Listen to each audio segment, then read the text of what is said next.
Have you ever heard a question that sounded innocent, but deep inside, something told you it was wrong? A gentle tone, a harmless smile, and yet the moment you answered, you realized you had just stepped into a game you could never win. This is the art of the liar. They don't just lie with words, they lie with questions. And if you can't see through the disguise, you'll get trapped doubting yourself, apologizing for things you never did, until you start fighting against yourself instead of them. The ancient Romans knew this well. Seneca, Epictetus, Marcus Aurelius, they warned us. A liar rarely attacks head-on. They plant tiny seeds of doubt, and then they wait for you to destroy yourself. 2,000 years later, the tactic hasn't changed. It's only become more subtle.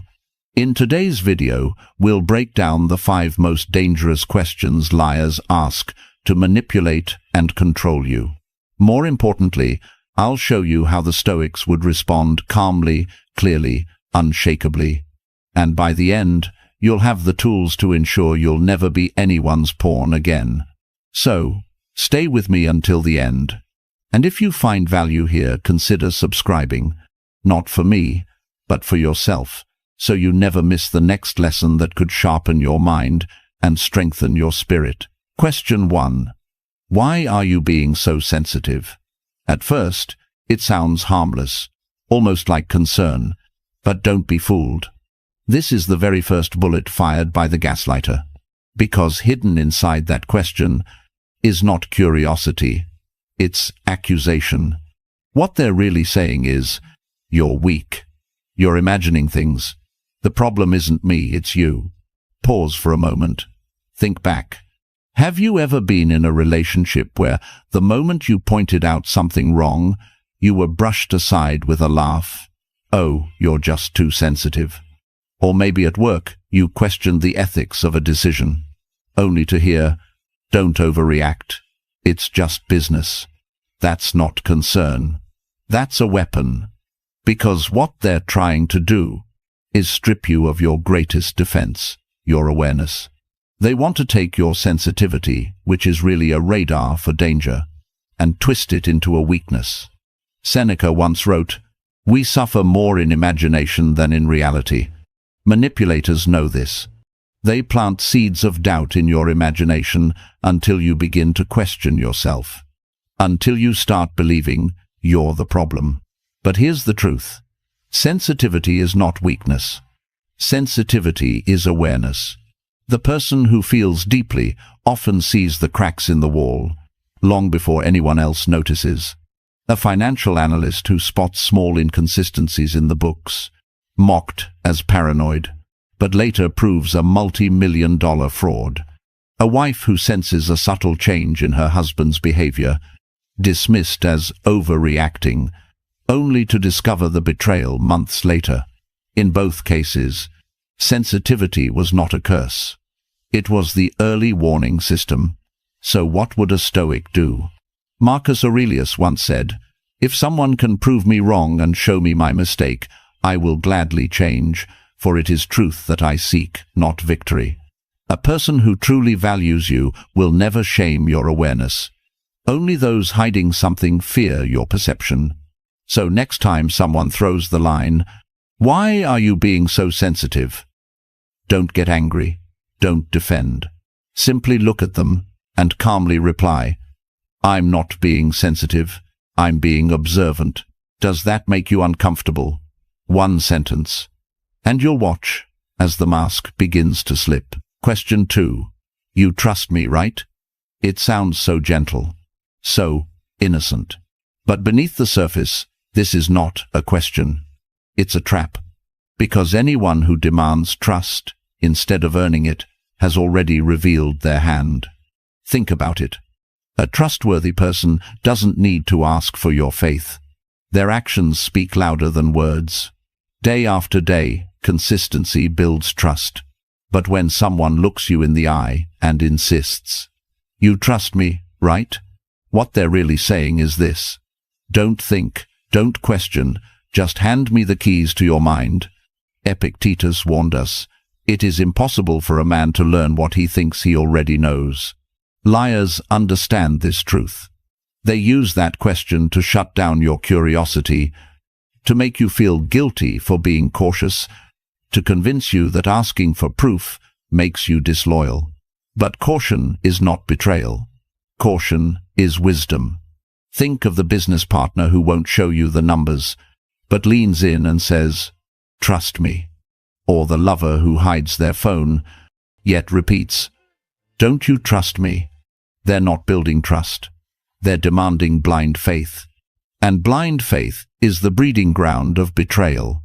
So how would a Stoic respond?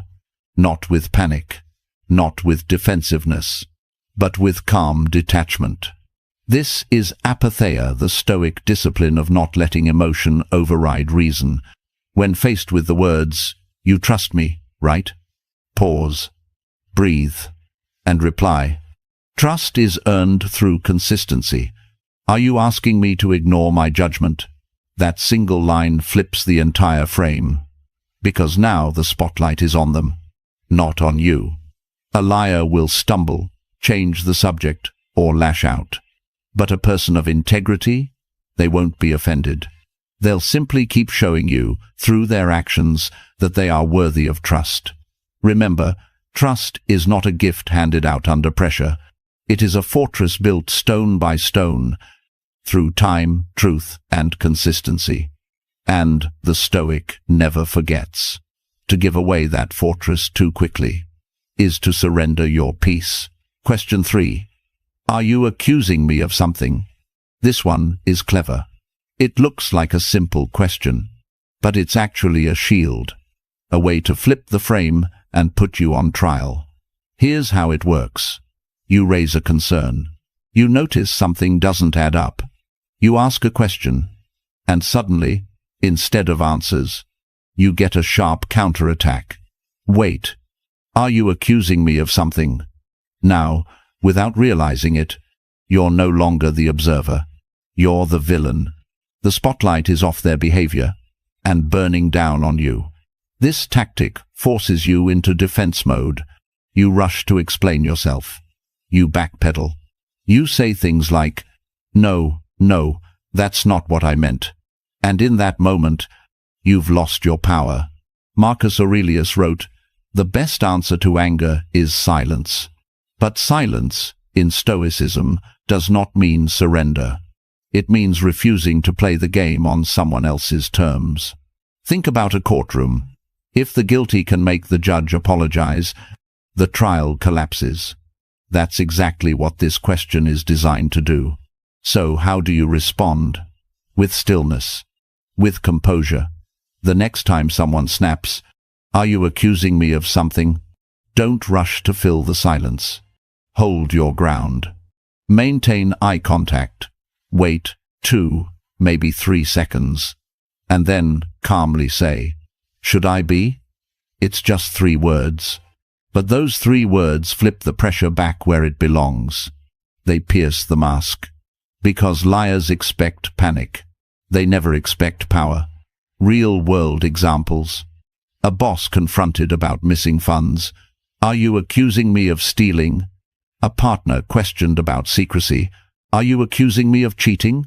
In both cases, the goal is the same: to turn your search for truth into an attack you must defend. But the Stoic refuses to be baited. He knows that truth does not panic. And wisdom does not apologize for observation. Remember this: the one who asks, "Are you accusing me?" is often revealing more than they realize. Question 4. Would I ever lie to you? This one is poison wrapped in velvet. It sounds tender, almost wounded, as if you've insulted them simply by doubting. But ask yourself this: why would someone need to ask such a question unless they already sensed you were close to the truth? Would I ever lie to you is not really a question. It's theater. It's a performance designed to paint them as noble, and you as cruel for even imagining otherwise. It's not about honesty. It's about guilt. Because if they can make you feel guilty for doubting, you'll stop asking. You'll silence your instincts, and you'll hand them exactly what they want. Blind trust. But the Stoics remind us, truth is never offended by scrutiny. Seneca wrote, "If it is not true, do not say it. If it is not right, do not do it." A person of integrity doesn't need to convince you they're incapable of lying. They let their actions speak, day after day, without fanfare. Think about real life. The partner who hides their messages, then says, "Would I ever lie to you?" The colleague who dodges accountability, but insists, "Come on, would I really lie?" The more they plead innocence, the more you should question what lies beneath. So how would a Stoic respond? Not by taking the bait, not by scrambling to reassure. Instead, with calm clarity. The next time someone asks, "Would I ever lie to you?" Pause. Let the silence work. And then reply, "That's not the question. The question is, would I know if you did?" In that instant, you shift the power. Because liars thrive in fog. They want you blinded by doubt. But your response switches on the floodlight. And once the light is on, the shadows can no longer hide them. Remember, honest people don't fear questions. Only liars do. So, never confuse a performance of innocence with the reality of truth. Question 5. Can't we just move on? This is the last card in the liar's deck. The desperation play. When denial fails, when distraction fails, they turn to exhaustion. Can't we just move on? On the surface, it sounds like peace, like closure. But look deeper. It's not about resolution. It's about escape. What they're really saying is, "I don't want accountability.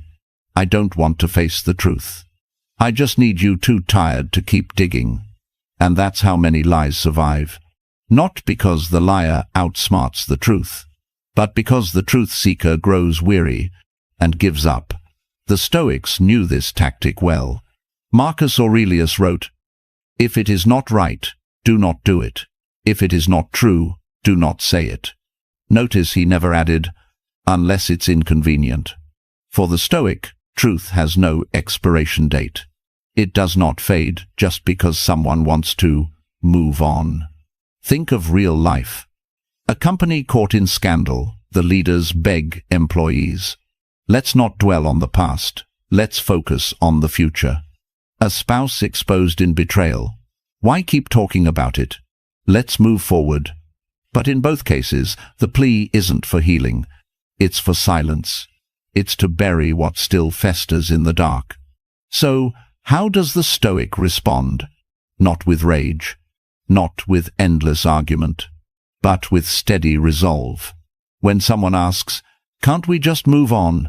you breathe and calmly answer, "I'll move on when I understand what happened, not before." That single sentence anchors you in truth. It tells the liar you cannot be rushed, that your peace is built on clarity, not on fatigue. Liars hate this, because they thrive on your exhaustion.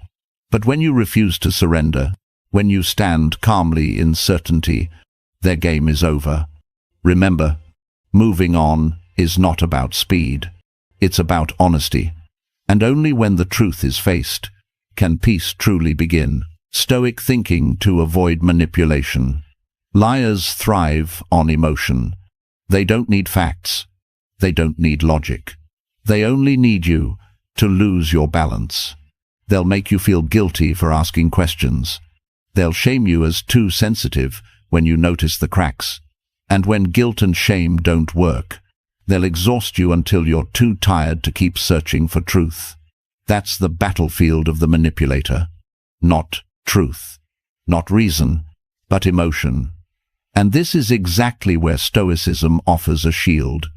Epictetus taught, "Some things are in our control, others are not." This single distinction is the foundation of freedom.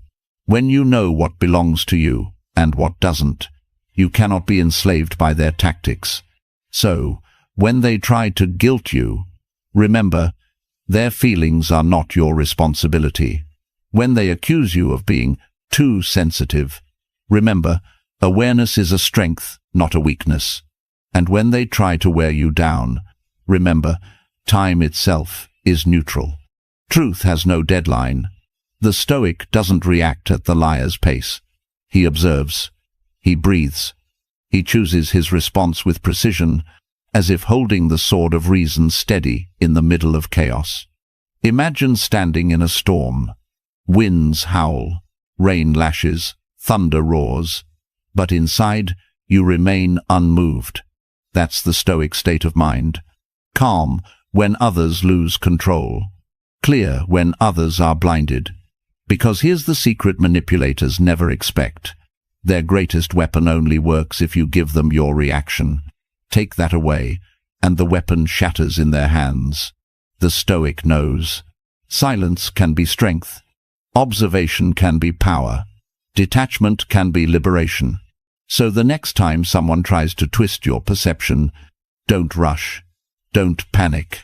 Simply ask yourself, is this within my control or outside of it? And with that single question, you reclaim your freedom. Calm, clear, unshakable. That's how Stoic thinking breaks every chain of manipulation. Conclusion. You now know the 5 dangerous questions liars use to manipulate. Each one is a move on the chessboard.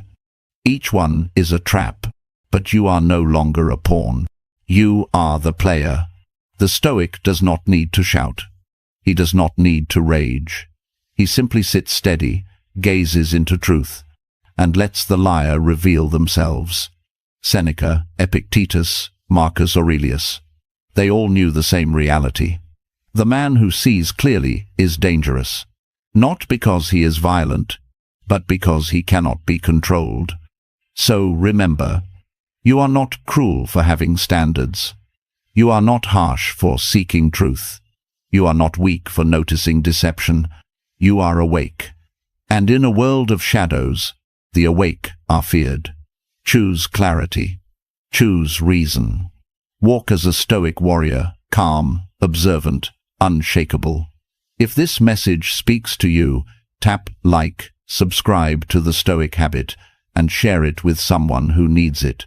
And in the comments, write just 3 words, I choose clarity.